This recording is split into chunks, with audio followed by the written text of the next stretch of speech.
نحمده ونصلي ونسلم على رسوله الكريم أما بعد. قال النبي صلى الله عليه وسلم: من صام رمضان إيمانا واحتسابا غفر له ما تقدم من ذنبه، ومن قام رمضان إيمانا واحتسابا غفر له ما تقدم من ذنبه، ومن قام ليلة القدر إيمانا واحتسابا غفر له ما تقدم من ذنبه، أو كما قال النبي صلى الله عليه وسلم. د تراو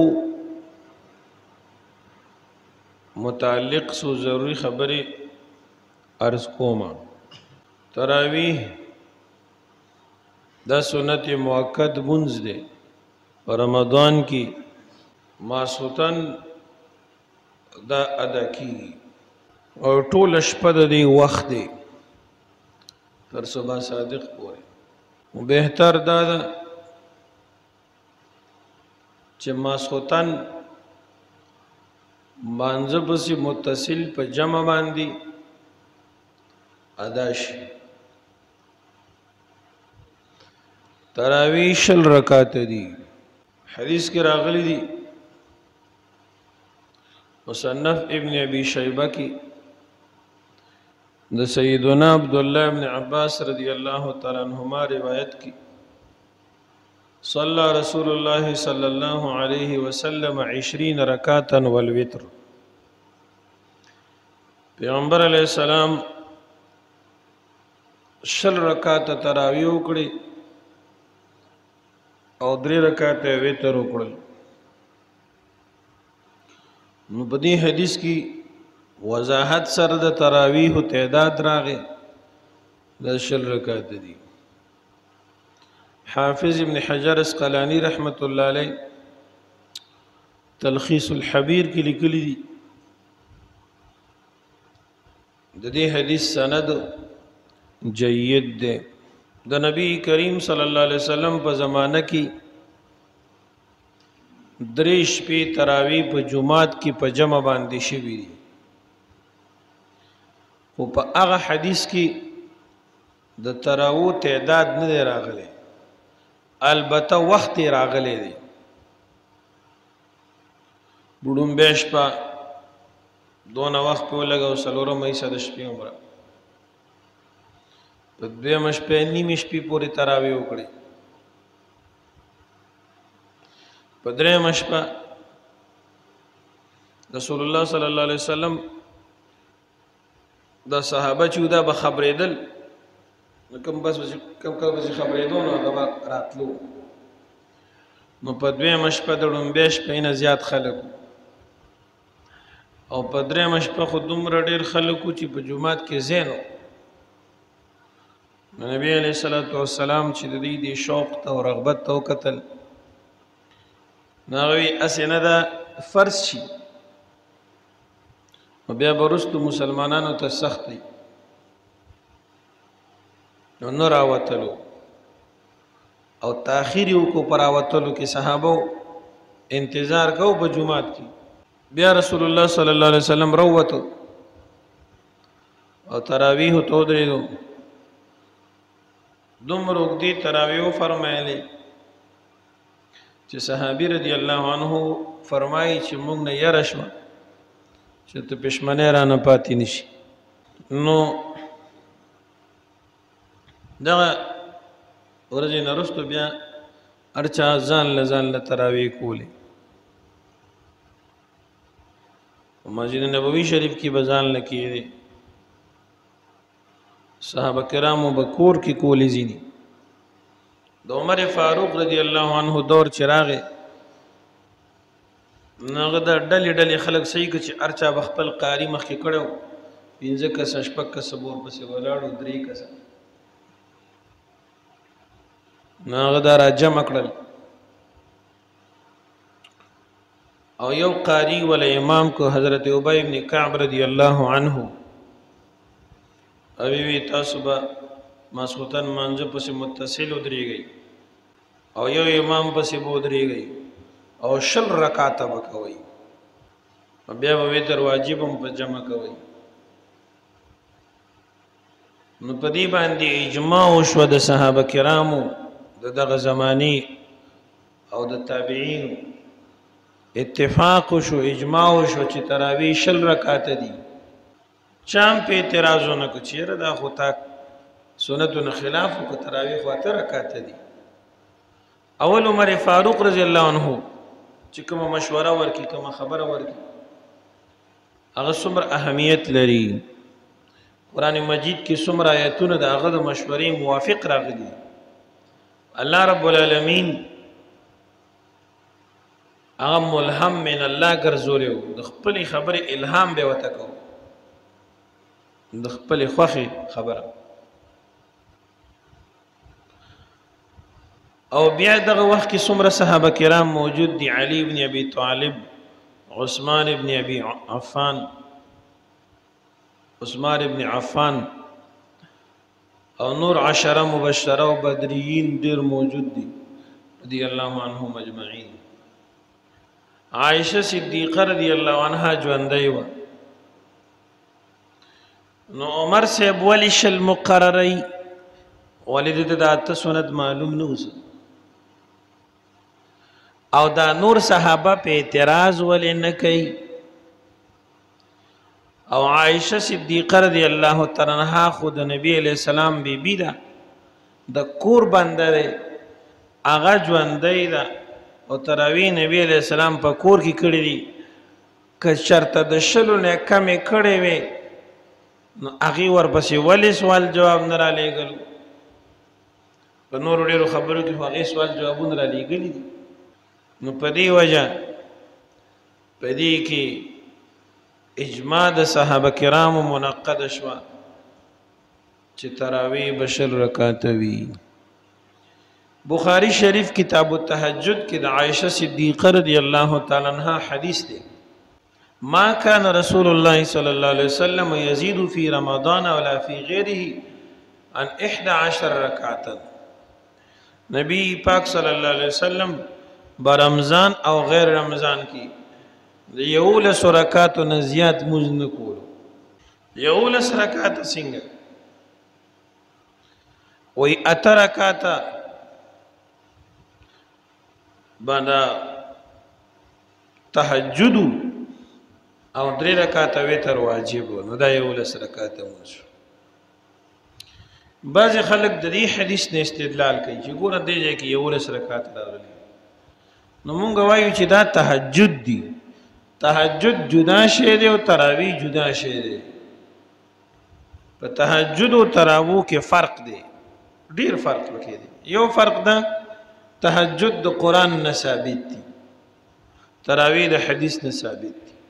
ومن الليل فتهجد به نافلة لك عسى أن يبعثك ربك مقاما محمودا يا أيها المزمل قم الليل إلا قليلا نصفه أو انقص منه قليلا أو زد عليه ورتل القرآن ترتيلا. دویم فرق دا دی چې تهجد د مکی مکرمه زندګۍ نه شروع شوی دی او تراویح مدینه منوره کې راغلی دی. دریم فرق دا دی تراویحو کې جمع راغلی ده، په جمع باندې، او تهجد په جمع باندې عام جمع چې څنګه دا سه نه دی راغلی. او سلورم فرق د تهجد او تراویح دا دی چې تهجد ټول کال کې کیږي او تراویح صرف پر رمضان کې کیږي. کالو سر تهجد کیږي او تراویح د یو میاشتې مونځ دی صرف رمضان کې دي. پنځم رسول الله صلی الله علیه وسلم کله 2 رکعات تهجد هم کړی دي په سفر کې یا بیماری کې. حدیث د مسلم کې راغلی دی 2 رکعات تهجد باندې اکتفا فرمایله. او تراویح 2 رکعات نه دی راغلی. شپږم هر محدث د تهجد جدا باب تړلې دی او د تراویح جدا. تهجد خو تهجد دی او هغې ته قیام اللیل ځینې علما هم وایي او تراویحو ته قیام رمضان وایي. امام بخاری رحمت الله علیه کتاب التهجد لیکلی دی. دغه حدیث د عائشه صدیقه رضی الله عنها هغه په کتاب التهجد کې راوړی دی او محدثین وایي چې یو امام د حدیث کوم عنوان قائم کی نو دا د دعوه وي او د لاندې حدیث په دلیل وي. د تهجد کې راوړی دی. امام نسائی په تهجد کې راوړی دی. ابو داود په تهجد کې راوړی دی. امام ترمذی تهجد کې راوړی دی. امام ابو عبدالله الحاکم مستدرک کې په تهجد کې راوړی دی. امام دارمی رحمت الله علیه په تهجد کې راوړی دی. عبد الله بن مبارک تهجد کې راوړی دی. قیام اللیل کې ابو نصر مروزی رحمت الله علیه تهجد کې راوړی دی. نو تهجد جدا شی دی، تراویح جدا شی دی.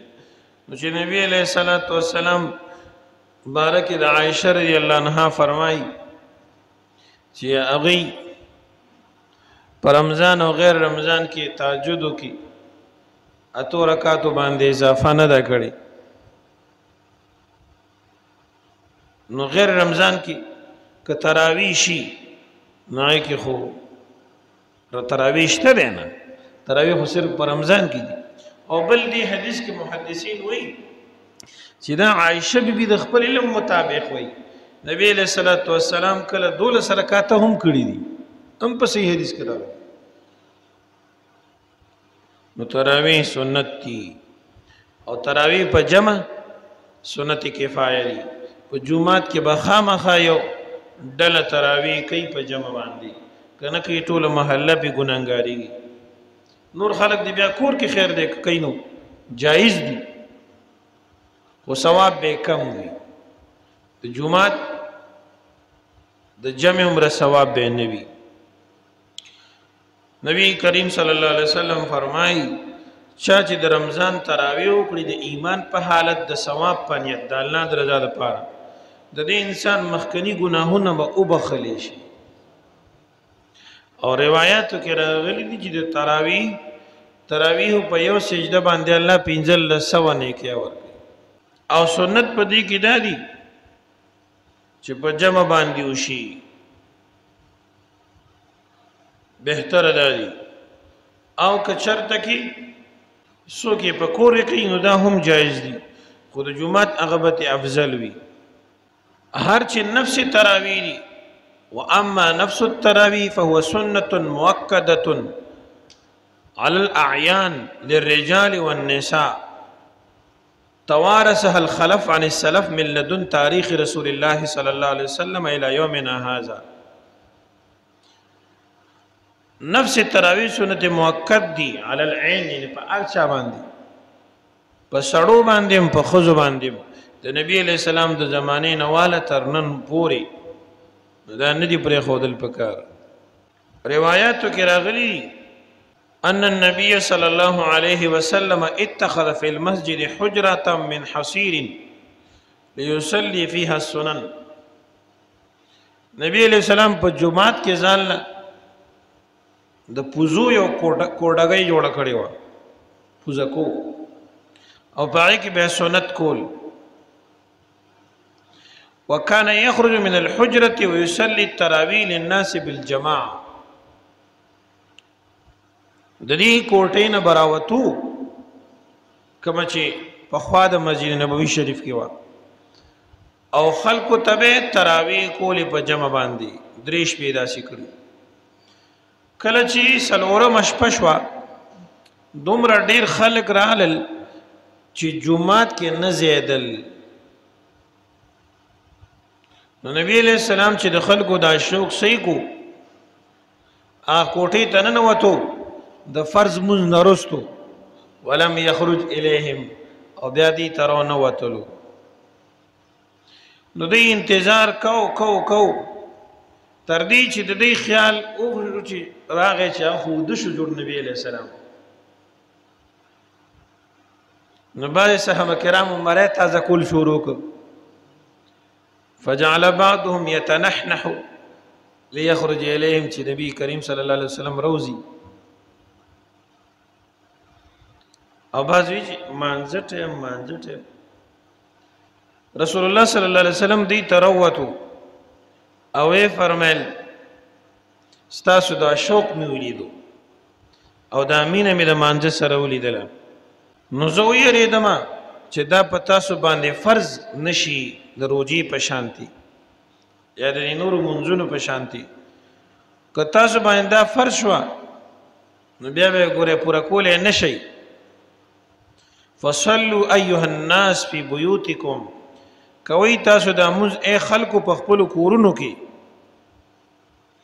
د سړی بهتر منځ هغه دی چې په کور کې وي سیوا د فرضونه نبی علیہ الصلوۃ والسلام دنیا نه پرده شو خلق داسې روانو په دې عمل کو بیا ابتدا د خلافت د حضرت ابوبکر صدیق رضی الله عنه کې او ټول خلافت بلکې داسې وشو خلکو بزان لزان تراویح کولی عمر فاروق رضی الله عنه خلیفہ شو داغه د خلافت ابتدایي ورځو کې په دې عملو بیا عمر فاروق رضی الله عنه خلق د سیک چې په جمعات کې ځان لزان تراویح کولی ناغه حکم وکړو چې تاسو به دا په جمع باندې کوئ ابی ابن کعب رضی الله عنه او تمیم داری رضی الله تعالی عنه دواړه صحابه کرام دي موطا امام مالک موطا امام محمد سنن کبرا د بیهقی ابن ابي شیبه کی صحیح حدیث ته دا دواړه امامان مقرر کو په جمع باندې تراویح راي جګړي نو جمع باندې به تراویح کولی او دغه وخت کې صحابه کرام موجودو عثمان ابن عفان علي ابن ابي طالب عبد الله ابن مسعود عباس ابن عبد المطلب عبد الله ابن عباس طلحه بن عبيد الله زبير ابن عوام معاذ ابن جبل وغيرهم رضي الله تعالى عنهم اجمعين چې دا خلفای راشدین هم پکې دي درې عمر صاحب علي صاحب عثمان ابن عفان رضي الله عنهم اجمعين عبد الله بن مسعود او معاذ ابن جبل غوندي فقهام پکې عشره مبشرم پکې مهاجرین او انصار صحابه موجودو چام پیرا دونو قبل کې د ملګرتیا وکړه او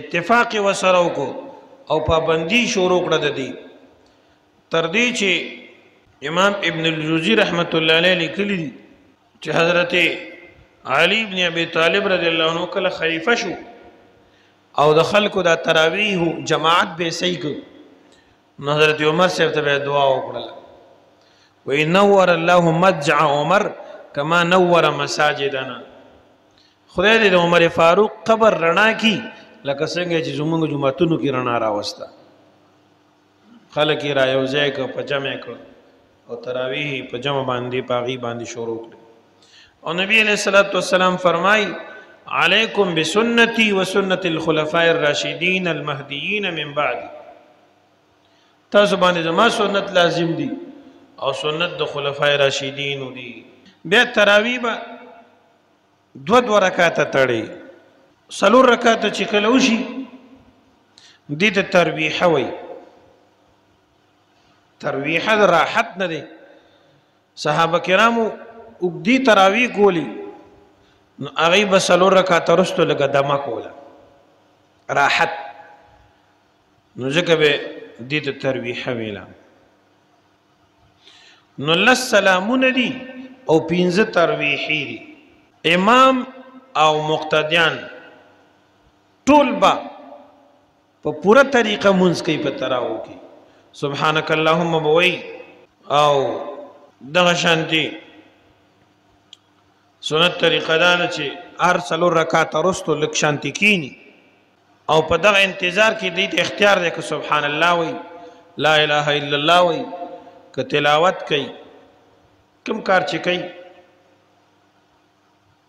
نه د اجازه شته ولا که خاموش کینی او چون کې دې زمانہ کې کمزوري ده نو عالمان فرمایي چې خلکو ته سختی نه یې نه بیا و جمعه ته څوک ناراضي نو خیر دې مختصر وقفه دی کوي او که څوک نه کوي نو بدیته نشته لکه موږ اوس د دې زمانہ کې دا شی نشته ځکه دې کې اصل سنت طریقه دا چې څلور رکعات تاسو نه وخت کې کړی دي کنه دومره وخت به دمه کې نو دا بیا ډېر وخت وځي د تراویح وخت به نورم ورکي نو دی وجه نه دی کې اوس اجازت شته دی بس مختصر لږ فرق راولي سړی هم ټیک ده که نه ولي او مسلسل لګیا وي هم بدیت یې نشته مکه مکرمه مسجد حرام کې دی الله موږ تاسو ته بار بار تراویح نصیب کړي یو زمانه کې هغې به چې موږ چې ورته تسبه وایو که نه ترویحه پوره کړله نو طواف به یې کوو د هرې تسبیح او د هرې ترویحي په منځ کې به یو طواف کولو او طواف نه وروسته خو 2 رکعته مونځ هم دی او 2 رکعته نفل به هم کول داسې تراویح وایي او مدینه منوره چې وه د هغې فقها او محدثین هغې به د تسبیح په منځ کې 4 رکعته نفل کول دی وجې نه د هغې تراویح به د 100 نه زیاتې شوې خو لیکن هغې به د آخري ترویحي نه وروستو د وترو نه مخکې نفل نه کول نو 14 رکعته نفل نو 20 رکعته تراویح او 14 رکعته نفل 30 رکعته مونځ نو فقه مالکی کې کله دا جزیه راځي چې د امام مالک صاحب بنس تراویح 30 رکعته دي د هغې دا مطلب نه دی چې تعداد د تراویح هم 30 رکعته دی هغې ورسره دا 14 رکعته نفل هم اچولي دي یعنې 4 واړه امامان متفق دي چې تراویح څو دي 20 رکعته دي امام مالک صاحب نه چې 30 رکعاتو هغه راغلی دی یو روایت د هغې دا مطلب دی والله اعلم